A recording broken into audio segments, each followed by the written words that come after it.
Muy buenas noches, hermanos. Que el Señor Todopoderoso nos ilumine a todos para poder recibir, para poder estudiar, analizar un tema como este en el cual hemos escuchado tantas cosas eh, fugaces, algunas interesantes, algunas nos llaman la atención, otras quizás son producto de la imaginación o la tergiversación que se hace y que impactan de un momento dado en nuestra vida y sobre todo nosotros que estamos en este caminar. Cuando escuchamos hablar de Martín Lutero, se nos viene a la mente aquel sacerdote católico que en un momento determinado toma unas decisiones, lanza una serie de protestas en contra de la iglesia, pero no sabemos a ciencia cierta qué es lo que él estaba protestando, o a ciencia cierta no sabemos qué realmente era el papel que él jugó al principio, porque Martín Lutero sí tuvo una intención muy buena en lo que hizo, eso no lo podemos dudar. Sin embargo, conforme se fueron dando las cosas, todo empezó a cambiar de un momento a otro. Este tema se puede dar de muchas maneras, se puede dar siguiendo la cronología de, los, de la persona de Martín Lutero en su actuar en cuanto a lo que fue el denunciar, el denunciar algunos aspectos eh, que rayaban en la misma corrupción en todos los sentidos dentro de la iglesia. También se puede dar este tema mediante los personajes que actuaron y también se puede dar el tema mediante los eventos que se dieron. En esta ocasión, pues algo que me llamó la atención en el año 2001, cuando un pastor luterano, tuve la oportunidad de abordarlo. Yo lo vi vestido con el cuello clerical y vestido de negro con crucifijo, y yo lo abordé pensando que era un sacerdote. Sí sabía que era extranjero porque era bastante alto y, como uno siempre dice, no, era un gringo, tenía ese aspecto así blanco, claro. Pero mientras estábamos hablando, él me dice: tú sabes que yo soy pastor luterano. Y me sorprendió porque yo lo vi tan idéntico a un cura, siendo un catequista católico yo, y comenzamos a conversar algunas cosas, y eso me llamó la atención de que eso también nos puede ocurrir a nosotros, tanto con el actuar de lo que fue la vida de Lutero, como con el surgimiento de eso que se llamó Reforma Protestante, que siempre vienen otras personas y son las que le ponen nombre a las cosas. Algo bien importante que tenemos que tomar en este momento, que voy a exponer el tema a través de los allegados, los que estaban cercanos a Lutero, de los que muy poco sabemos, que fueron los que estaban ahí bien pegaditos a él, los que lo aplaudieron, levantaron los brazos, enarbolaron la bandera de esas denuncias que Lutero hizo, pero sin embargo fueron ellos sus más férreos enemigos. Enemigos, no estamos hablando de que tuvieron diferencias, más férreos enemigos, enemigos de llegar hasta el punto de derramar sangre. Tres cosas bien importantes.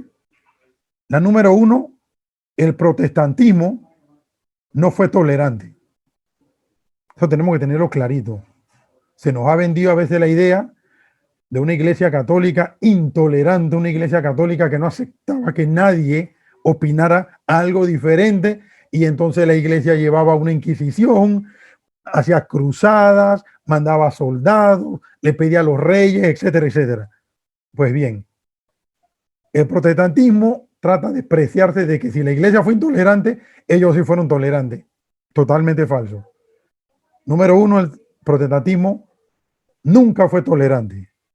Número dos, el protestantismo siempre estuvo enfrentado entre ellos mismos, siempre. de todos los grupos surgidos, todos estuvieron en contra. Ellos solamente tenían en común que estaban enemistados con la Iglesia Católica. Algo que hoy día persiste en esos grupitos que están saliendo, nuevos movimientos religiosos, sectas, hermanos separados, que entre ellos lo único que tienen en común es que están enemistados o contrariados contra la Iglesia Católica. Y número 3, cuando queremos conocer la historia del protestantismo, no tenemos que leer ni un libro católico, no tenemos que escuchar a ningún laico católico ni a ningún cura católico. Basta que leamos los libros escritos por los propios protestantes. Esos protestantes que surgieron allá en el siglo XVI, hace 500 años atrás, ellos sí escribieron sin ningún tipo de tapujo, hermano. Ellos no escribieron para maquillar las cosas como empezaron a hacer 100 años después, 200 años después, y hoy día algunos todavía tratan de maquillar eso. Bueno, esos libros todavía existen, escritos por la pluma y la mano de los autores directos, Lutero y comitiva. Lutero, sacerdote católico sumamente inteligente, un hombre inteligentísimo, tengamos eso presente, un hombre muy, pero muy inteligente. Lutero nace en la ciudad de Eisleben, un 10 de noviembre de 1483, o sea, 10 años de que Cristóbal Colón, unos 9 años de que Cristóbal Colón hiciera su llegada a las tierras que posteriormente se llamarían América. El padre de Lutero tenía un carácter muy tosco, muy dominante. Quería que su hijo estudiara leyes y Lutero tuvo que doblegarse ante la voluntad de su papá. Pero posteriormente Lutero dará un giro en esa vida de leyes y quedará estudiando teología y posteriormente ordenado sacerdote. En 1501, a la edad de 18 años, Lutero estudia leyes, pero hay algo aquí que también es importante. Son datitos que no lo vamos a aprender todos porque yo les voy a hablar de por lo menos de 7 años, pero sí es importante que conozcamos los datos. Al inicio de la vida, jovencito Lutero, sumamente joven, Lutero tiene un encuentro de aquellos que se hacían en la época, eran los famosos duelos, donde los caballeros se retaban y ya sea por la espada o por disparos, se enfrentaban. Lutero tiene un duelo y Lutero sale victorioso. Lutero mata al contrincante y la iglesia en ese tiempo tenía como una inmunidad. Ya sean los sacerdotes o los monjes, tienen una especie de inmunidad y Lutero la aprovecha. Entonces, esto que les acabo de decir de este duelo de Lutero lo lleva a acercarse a la protección de la iglesia. Los protestantes en general no hablan de este duelo. Siguiendo la ruta de Lutero que exponen los protestantes de 100 años después de la vida de Lutero, llega el 2 de julio de 1505, donde nos dice que Lutero va por un campo, se dirige hacia una ciudad vecina y un rayo cae cerca de él. Al ese rayo impactar cerca de él, Lutero siente un temor y exclama a gran grito: Santa Ana, quiero hacerme monje. Santa Ana era una de las santas que estaba en boga en ese momento, muy famosa, era una de las devociones muy respetadas. Y Lutero, con 21 años de edad, ingresa entonces, posteriormente es donde el giro que les dije hace un rato, hace ese giro y entra al monasterio de los agustinos, también que era una orden muy respetada, una de las más antiguas que había. En 1507, con 24 años, Lutero es ordenado sacerdote. Hace un viaje a Roma por asuntos de la orden. agustina. Él tiene que viajar a Roma y cuando llega a Roma, él cumple con todas aquellas, porque él quiere ganar indulgencia, ¿no? Entonces él cumple con todas las exigencias que se piden para eso, va a su reunión, el Papa es Julio II, pero Julio II era un papa que más que todo se la pasaba en las trincheras, guerreando, se las pasaba, era al frente de los ejércitos, así que Lutero no lo ve. Hace el mandado que tiene que hacer y cumple los ritos pertinentes para ganarse la indulgencia, para vivir en Roma esa experiencia de un católico en la sede de la iglesia fundada por Cristo. Lutero regresa a Alemania. Es la primera vez que Lutero sale de Alemania. La primera. Lutero no dice nada, absolutamente no dice nada de que vio corrupción, de que vio a los curas casados, de que vio... No, él no habla de nada de eso. Él tranquilamente va, cumple con su orden, hace su mandado que tiene que hacer, practica las devociones pertinentes y regresa a Alemania. Alemania en ese momento, más que todo, es un conjunto de estados, de provincias. O sea, no es propiamente el país como lo conocemos hoy, ¿no? En cada país, pues, póngase que eran 20, 25 provincias, en cada una había un príncipe.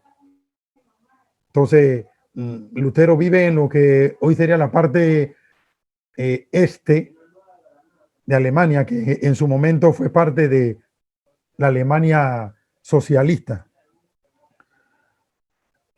De regreso a Alemania, se gradúa de doctor en 1512. Por eso los protestantes, cuando llaman a Lutero o se refieren a él, siempre dicen que el doctor Lutero, sí, pero es doctor por la Iglesia Católica, doctor en teología por la Iglesia Católica. Lo ponen al frente de 11 conventos agustinos, lo ponen como director, como prior, y Staupitz, que era el jefe, el abad número 1, confía mucho en Lutero, porque le ve las capacidades intelectuales que tiene, de buen administrador y de buen pastor que tiene, y confía mucho en él.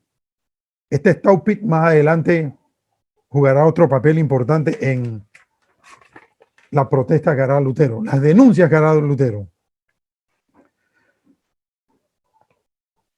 Así nos va llegando la situación existente cerquita de ese año en donde Lutero va a presentar su protesta ya de lleno. ¿Qué ocurría? La antigua Basílica de San Pedro, que había sido construida por Constantino, tenía unos 1000 años de existencia. Bueno, el Papa Julio II la destruyó porque quería hacer una nueva. Pero el Papa Julio II muere. Es reemplazado por el Papa León X. Perdón, León X, bastante joven, no necesariamente era un sacerdote como tal, más que todo pertenecía a una de las familias más poderosas de ese movimiento, en ese momento, los Médicis. El Papa León X comienza a hacer algo que es totalmente ilegal. Empieza a prestar plata de la curia para que los príncipes de algunas naciones vayan comprando obispados. Al comprar obispados, quien era nombrado obispo, valga la redundancia, tenía la oportunidad de cobrar una serie de impuestos encima de los ya pagados por ser príncipe. Pues bien, el príncipe Alberto de Brandeburgo, obispo, le debía mucho dinero al Papa, mucho dinero, porque había acumulado un pocotón de obispado. Entonces acuerdan de que si se predica una indulgencia en los territorios de Brandeburgo, en Maguncia, si se predica la indulgencia allá, entonces iban a dividir lo que se recogía en dinero a un 50% para el obispo Alberto y otro 50% para que regresara por el préstamo que les debía a la curia. En medio de esto, Lutero comienza a hacer unos estudios en 1516 acerca de la carta a los romanos, es católico todavía, a la carta a los romanos, comienza a hacer unos estudios y él ve lo que consideraba que era el encuentro de eso que él le sofocaba. Él le sofocaba de que Dios estaba en el cielo y Dios nos estaba mirando y Dios desde allá arriba era totalmente implacable. Dios no iba a perdonar sin nada más tan fácilmente y no importaba si uno se bautizaba, si se confesaba, si se arrepentía, si iba a misa, si... no, no. Él estaba influenciado por una doctrina que circundaba en el ambiente que se llamaba la doctrina de Ockham. Ockham había sido un monje que había vivido unos 200 años antes que Lutero. Entonces, eso estaba por ahí. Y Lutero, temiendo de su salvación, voy a condenarme. Dios está en el cielo, es implacable. Dios, a pesar de que me arrepienta, puede que sí, puede que no, igual me va a destruir. Igual va a destruir a mi familia, va a destruir a mi feligreses. En medio de eso, Lutero, estudiando la carta a los romanos, cree encontrar el agua tibia, como diríamos, ¿no? Comúnmente. Y en Romanos 1, 16, 17, cuando algo que ya él había leído muchas veces, ahora lo ve y encuentra que solamente que nos salvamos por la fe, somos justificados por la fe, pero él entiende de que es por la fe sola, únicamente por la fe.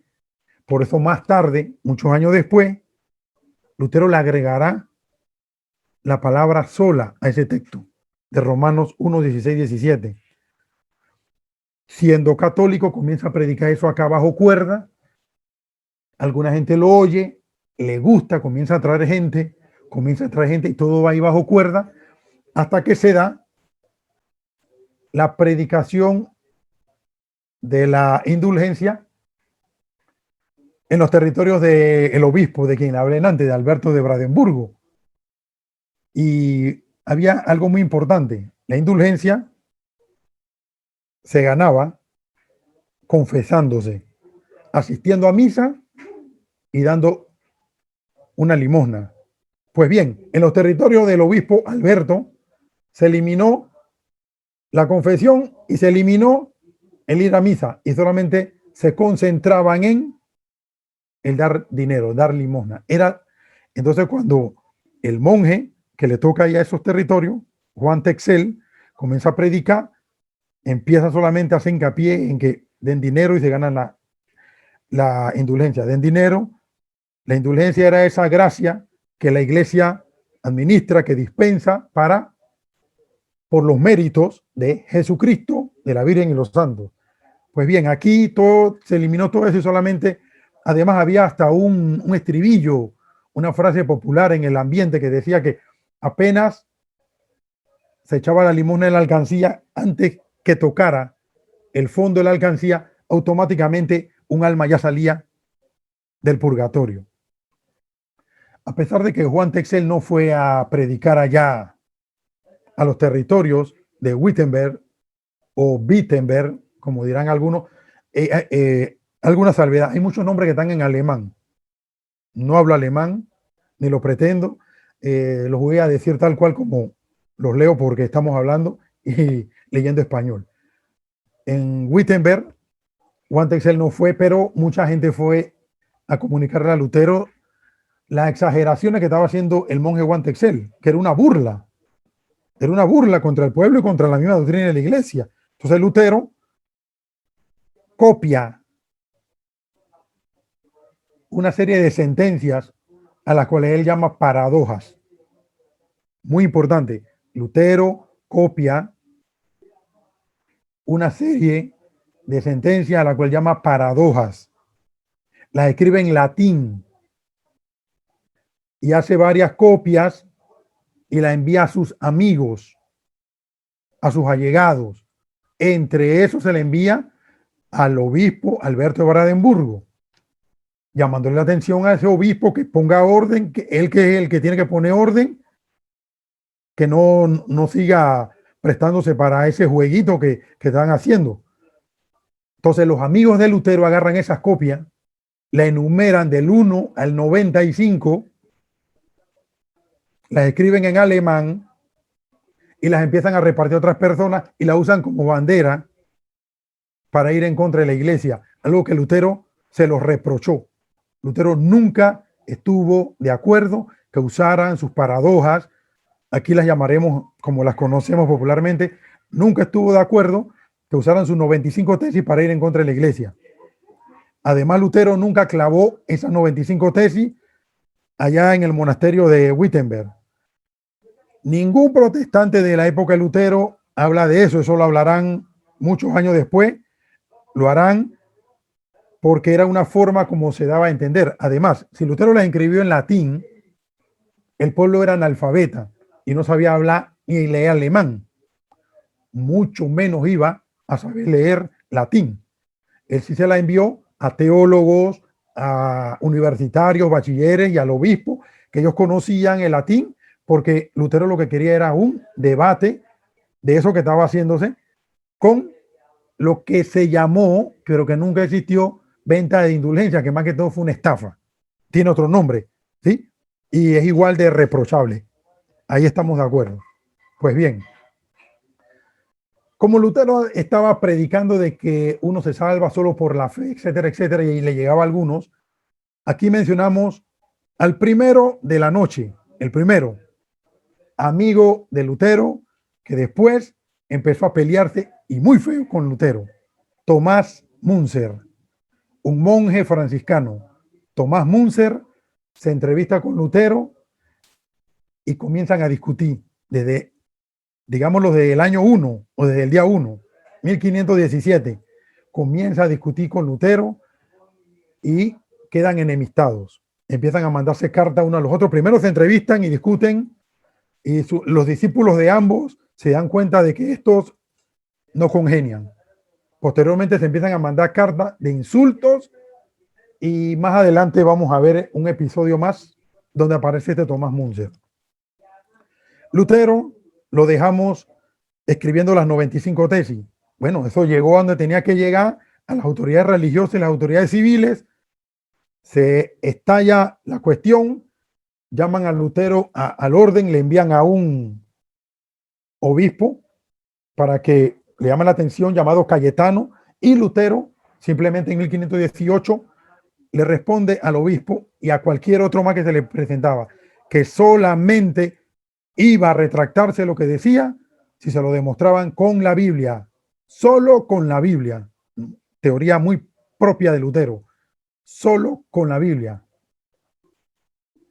Era la única regla y la única autoridad que él aceptaba, porque los concilios y los papas, eso lo escribió muchas veces, lo dijo, pero también lo escribió muchas veces, que los concilios y los papas se equivocan. Así que si le demostraban con la Biblia, él se retractaba. Llega el año de 1519, invitan a Lutero a un lugar en donde hay uno de los más grandes teólogos de su momento, Juan Eck. Pero Juan Eck va con un amigo de Lutero, otro, ya le hablamos de Tomás Munzer, ahora le hablamos de otro, Andreas Bodenstein, llamado Karlsdax, no lo sé pronunciar muy bien. Karlsdax es una ciudad.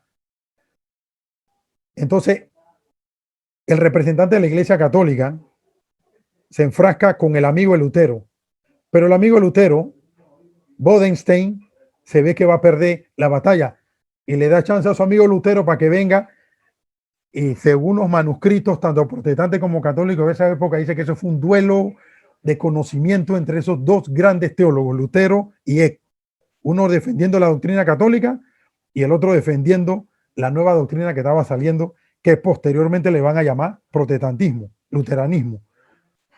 Fue un debate, no se llegó a nada, pero Lutero dejó bien sentado que los concilios se equivocan, que el Papa no es solamente un mero hombre y no hay que seguir a los hombres, sino hay que seguir a Dios.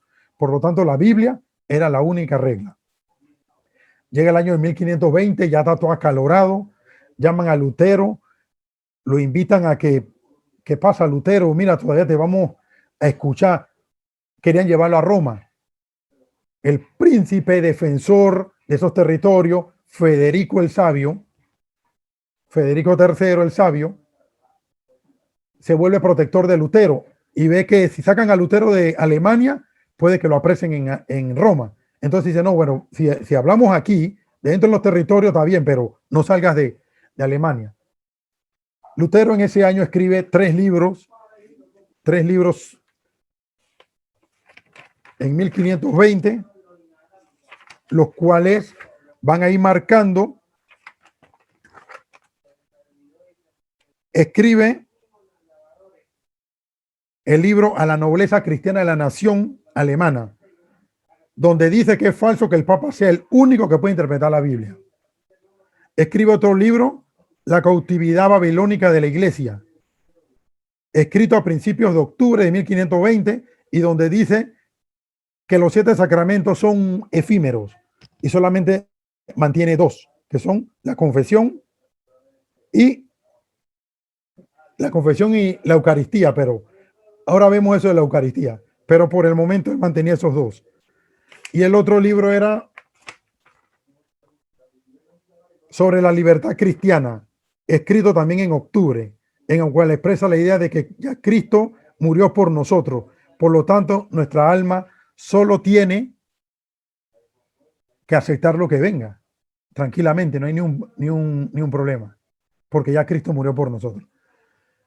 2 amigos de Lutero. En ese mismo patrón aparece Ulrico Zwinglio, ese sí lo conocemos. Ulrico Zwinglio se acerca a Lutero, se entrevista con Lutero, al final quedan enemistados y comienzan a decirse también por carta, y aparece Martín Bucer. Martín Bucer es otro amigo de Lutero, del cual, bueno, veremos unos tópicos más ahora. Pero quedamos cuando Lutero está en 1520. El Papa León X escucha a aquellos que están denunciando a Lutero y escribe una bula llamada Exsurge Domini, levántate Señor en latín, en donde censura 41 de esas 95 tesis, pero las otras dice que solamente son así como groseras, solamente como que son light, ¿no? 54 como que no había que tomarlo mucho en cuenta porque son más que eran bravatas de Lutero, pero si más adelante Lutero como que podía venir y todo se arreglaba. Todavía se pensaba pues que Lutero podía de uno o de otro modo regresar.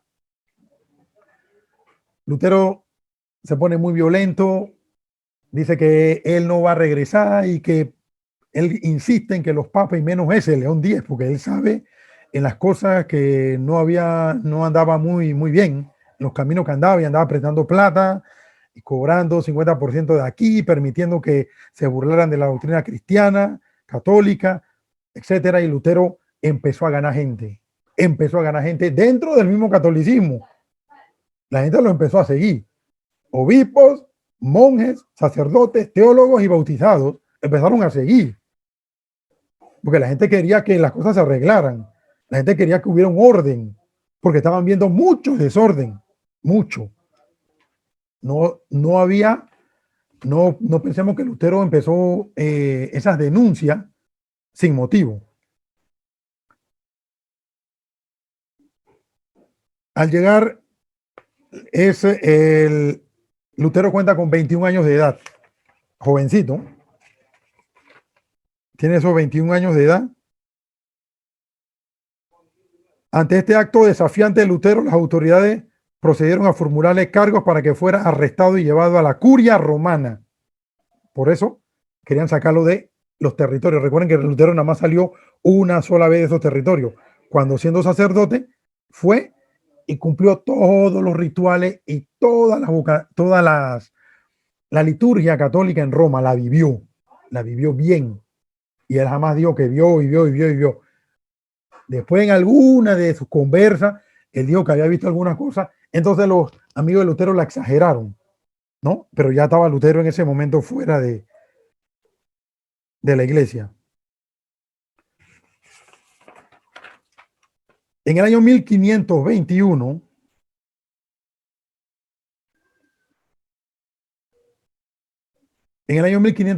llega, y como Lutero había quemado la bula Exsurge Domini y se mantenía en que la Biblia era la única regla de fe y que los papas se equivocaban, lo invitan, y cuando Lutero ve eso, hace una fogata gigantesca en el monasterio de Wittenberg y quema la bula, quema los libros canónicos y dice que no, que él se separa de la iglesia y que los papas están excomulgados porque él los va a excomulgar.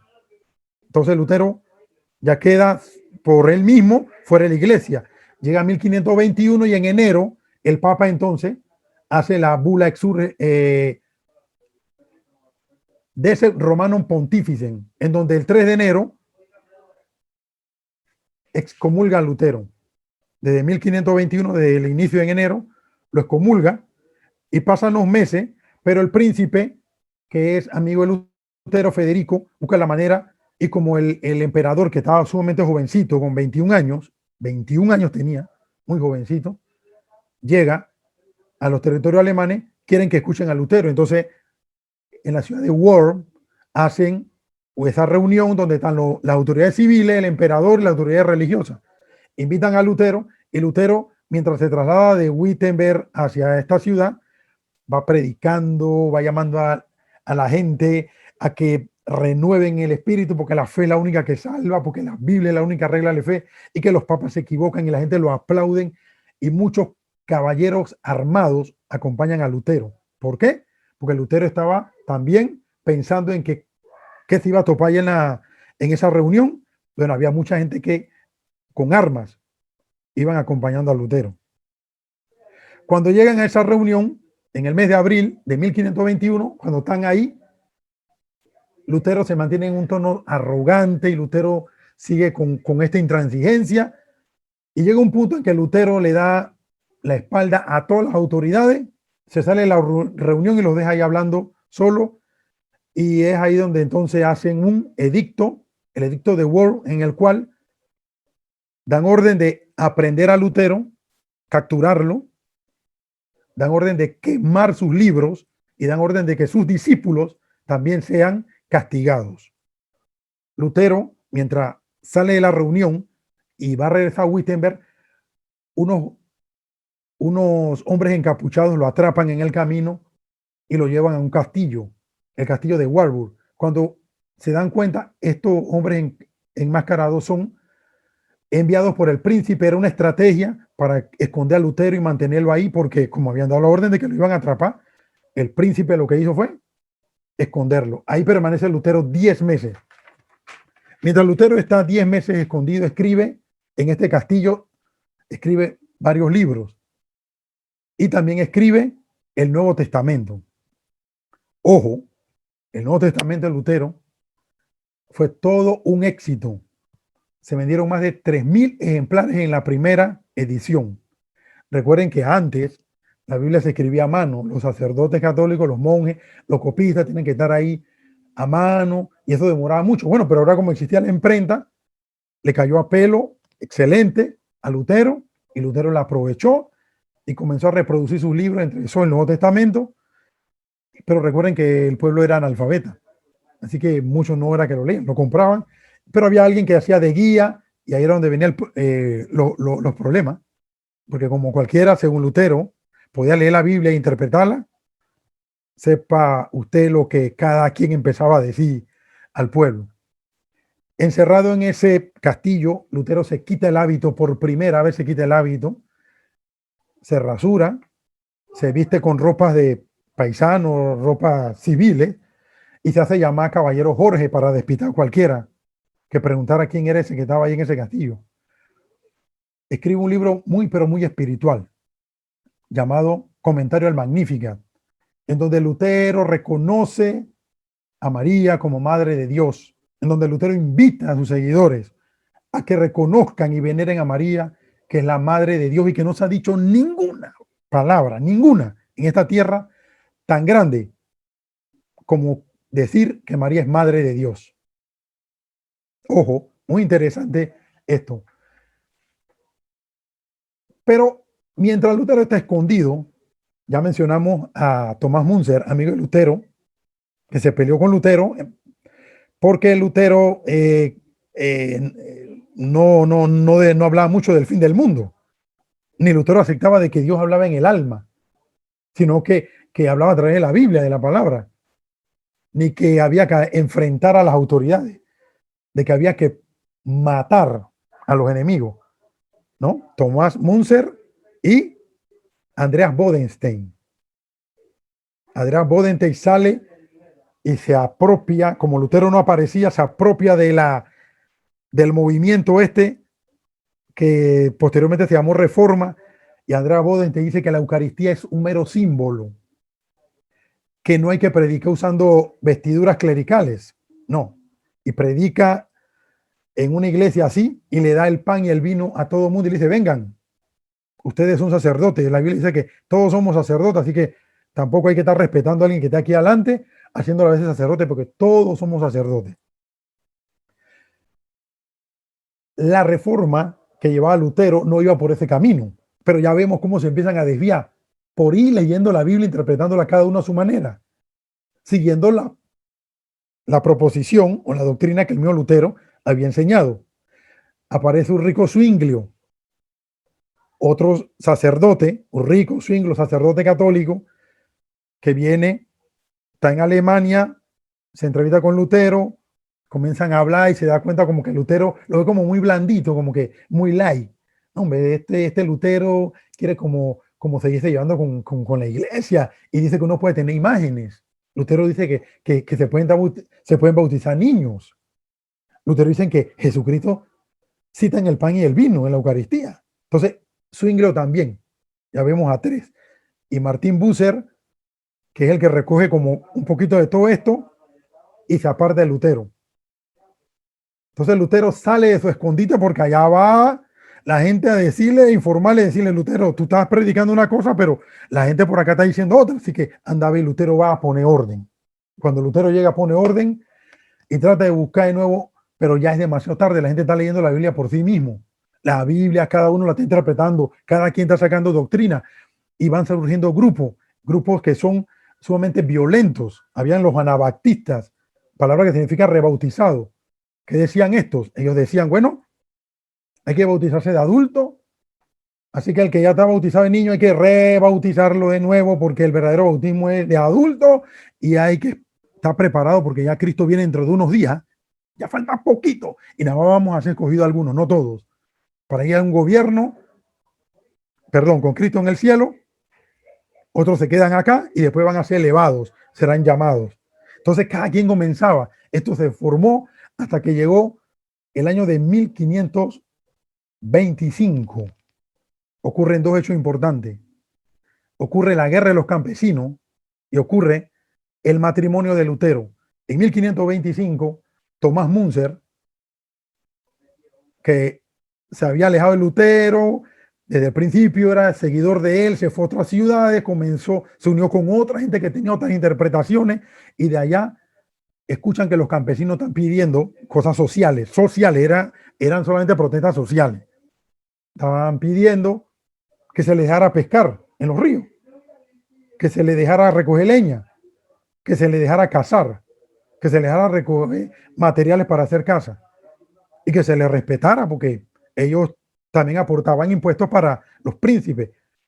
Entonces, en eso vio Tomás Munzer que Dios le estaba hablando y comenzó a escribir de que Dios le hablaba adentro, no en la Biblia, sino a él. Dios le hablaba en sueños y le decía que había que tomarse el control del gobierno y que había que matar a todos los alcaldes, los alguaciles, a los soldados, a los sacerdotes y obispos y tomarse el control, el poder.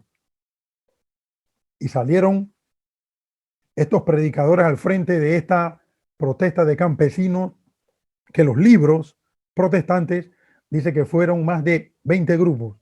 Cada uno creía una cosa diferente. Cada grupo, uno creía que Cristo iba a venir dentro de unos días, otros decían que era más tarde, etcétera. Y se formó una revolución tan grande que Lutero al principio apoyó a los campesinos, pero cuando ya empezó a ver que Munzer, ese que lo criticaba, estaba apoyando eso, entonces Lutero le pide a los príncipes que lo ayuden. Le pide que lo ayuden porque Dios le había dicho a él que eran los príncipes los que tenían el deber de poner orden y matar a todos esos campesinos que eran una partida de ladrones. Entonces Lutero escribe un panfleto contra los campesinos, ladrones y asesinos, y los príncipes se toman esto en serio, y los príncipes luteranos y católicos van en contra de los campesinos. Matan, según los libros de historia protestantes, matan a más de 10.000 revolucionarios A Munzer lo agarran,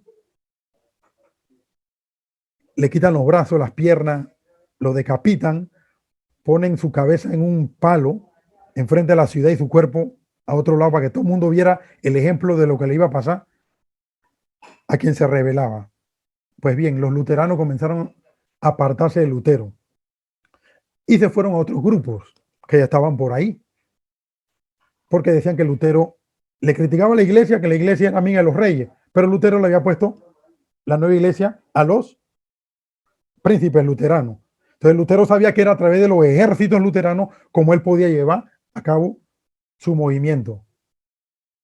Van transcurriendo los años y la gente se empieza a dividir. Unos siguen apoyando a Lutero, otros no. Estos cuatro de cuales les hablé siempre siguieron protestando. En 1529 se reúnen en la ciudad de Marburgo. En la ciudad de Marburgo, uno de los puntos más, pero más de choque entre protestante y protestante era la Eucaristía. Lutero decía que los católicos estaban equivocados porque los católicos decían que Cristo estaba completamente en la Eucaristía, transubstanciación. Lutero decía que no, que Cristo estaba parcialmente, como que se aparecía en un momento determinado de la ceremonia y después Cristo desaparecía, con sustanciación. Pero habían otros que decían que no, que cuando Cristo dijo, esto es mi cuerpo, Cristo no se refería al pan y al vino, sino a él, a su cuerpo. Esto es mi cuerpo. Otros decían que no, que en griego dice, touto estin to soma mou. Bueno, decían que estin, en griego, había que, más que todo, traducirlo como significa. Entonces Lutero se reúne en Marburgo con Zwinglio, con Martín Bucer y con otros. ¿Y qué creen? No llegaron a ningún acuerdo, salieron más peleas. Incluso Lutero empezó a escribir que esos que se reunieron ahí, esos líderes, refiriéndose a otros protestantes, esos protestantes eran unos hijos de Satanás que estaban cegados por el diablo, que también Dios los había cegado y que en realidad todos esos eran unos demonios. Asimismo, estos otros comenzaron a atacar a Lutero. Protestante contra protestante. Protestante protesta contra protestante. Esta fue la tónica en este periodo en donde Lutero tuvo que convivir con eso, que esta es la historia que no se dice, no se promueve, no se habla de ella, pero esto fue una de las realidades. Se trata de poner como que la Iglesia Católica y Lutero y la Iglesia Católica, no. Lutero contra sus propios amigos, sus seguidores. Lutero, protestante contra protestante. Aguerridos, violentos, hermanos. Más tarde, después morirá en 1531 Zwinglio en una batalla contra Zwinglio se lanzó contra una comunidad católica y apresó hasta el obispo. Entonces, cuando los príncipes van al rescate de aquella comunidad, vencen a Zwinglio y también lo matan, agarran el cuerpo también y lo hacen trizas para que nadie tenga un lugar, los protestantes no tengan un lugar donde ir a peregrinar. Ellos son llamados protestantes ya que en el año de 1529, antes de Marburgo, importante, todos los protestantes se reúnen en Marburgo y el emperador y las autoridades le piden a los protestantes que se retracten de sus doctrinas, o si no van a ser perseguidos, y tampoco que estén predicando protestantismo acá en el territorio del catolicismo. Bueno, los protestantes, ahí fue donde todos ellos, diferentes luteranos, zwinglianos, de los de Bucer, algunos medio anabaptistas, etcétera, etcétera, porque eran muchos, protestaron contra esa orden, como yo, protestaron, los empezaron a llamar protestantes. Y después, esos que se unieron ahí para protestar contra una decisión católica, entonces no se pudieron poner de acuerdo en la reunión de Marburgo, porque la Eucaristía era el punto, el talón de Aquiles, y lo es hasta el día de hoy. Hasta el día de hoy, estos grupos siguen siendo quizás muy allegados porque no se llevan con X o Y grupo o con la Iglesia Católica, pero entre ellos mismos tienen diferencias doctrinales, porque Lutero dejó la puerta abierta cuando dijo que solo la Biblia, interpretada por ellos, es la única regla de fe. En 1534, después de su rebeldía, después de 1517, pasaron más de 12, 13 años Entonces Lutero presenta su Biblia completa, 1534, y la Biblia de Lutero es atacada por todos los protestantes. Por eso cada protestante comenzó a hacer cada uno su Biblia. Pero, ¿qué pasó? Si un calvinista hacía una Biblia, los luteranos la atacaban. Si los luteranos la hacían, los calvinistas la atacaban. Si no los zwinglianos, si no los anabaptistas, si no los anglicanos, etcétera. Ninguno quería usar la Biblia, ni un protestante quería usar la Biblia de otro protestante. Todos empezaron a atacar. Entonces, hermanos, esta es una visión desde el punto de vista para que nos ubiquemos en el tema. El tema de esta noche es cómo aquellos amigos, aquellos allegados de Lutero, empezaron a protestar contra las doctrinas de Lutero. Lutero mantuvo muchas cosas católicas, la devoción a la Virgen María, el bautismo de niños. Lutero tuvo 6 hijos y los 6 hijos Lutero los bautizó desde que eran unos recién nacidos. Varios de ellos murieron. Pero entonces vemos que fueron otros grupos que sacaron de que no había que bautizar niños. Lutero se mantuvo en ese punto cercano a la transustanciación, pero no era del todo como lo enseña la Iglesia Católica. Pero ¿qué pasó? Para su sorpresa también sus seguidores tuvieron otras interpretaciones diferentes. Es muy peligroso, hermano. Según de Pedro 1:20 es clara. Nadie puede interpretar la Biblia por sí mismo, nadie. No juguemos a eso. Y no veamos en aquellos grupos. Me decía hace un tiempo atrás un conocido, me dice, oye, ese pastor que está en la televisión, ese pastor sí sabe de Biblia. Ese hombre predica con un fuego del Espíritu. Siendo católico me decía eso. Ese hombre sí sabe de Biblia. Y muchos de nosotros quizás veamos en aquellos que están fuera de la iglesia, lo escuchamos predicar o leemos aquellas revistas que disimuladamente nos llevan. Por ahí algunos hermanitos bien encorbatados con maletines y ensacados nos llevan este tipo de revistas. Y cuando los guiamos vemos temas ahí que nos parece a nosotros, oye, wow, esta gente sabe de Biblia como ni un cura católico sabe, ni como un laico, etcétera, etcétera. Los ponemos como que, mucho cuidado, hermano. Si hace 500 años, esta fue la debacle para el propio Lutero. Para él mismo recibió una cucharada de su propia medicina. En un momento de su vida, Lutero no soportará. No soportará. Ya empieza a ponerse, entró en edad, empiezan los achaques. Sufría de molestias cardíacas, de los riñones. Lutero empezó, y encima de eso la tensión nerviosa, porque no podía controlar a su gente, ya que la gente le decía, tú no eres nadie, tú eres un hombre, tú dices que el Papa es un hombre, bueno, tú también eres un hombre de carne y hueso y no hay que seguirte. Lutero dijo que Wittenberg lo que era una Sodoma y que había que salir huyendo, le dio a la esposa, huyamos de aquí. Lutero dirá en un momento de su vida, hay tantas sectas y creencias como hay cabezas.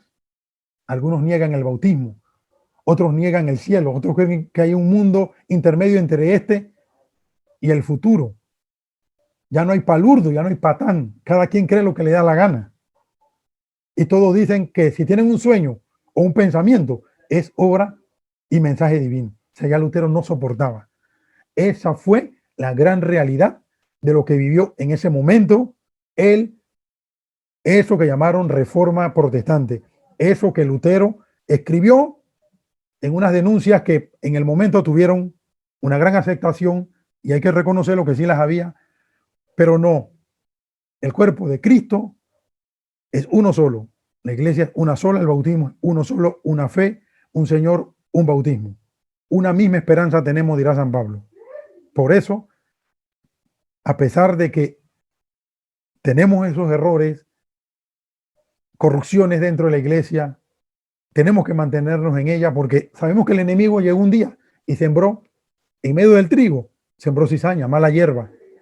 Y el Señor, ¿qué dijo? Déjenlas crecer juntas, porque algún día Él enviará para que se saque exactamente lo correcto del incorrecto. Pues bien, hermanos, redondeo con esto y muchas gracias por la atención. El nombre del Señor Jesucristo tiene que seguir siendo predicado en esta, la única iglesia que él fundó. Alabado sea Jesucristo, nuestro Salvador.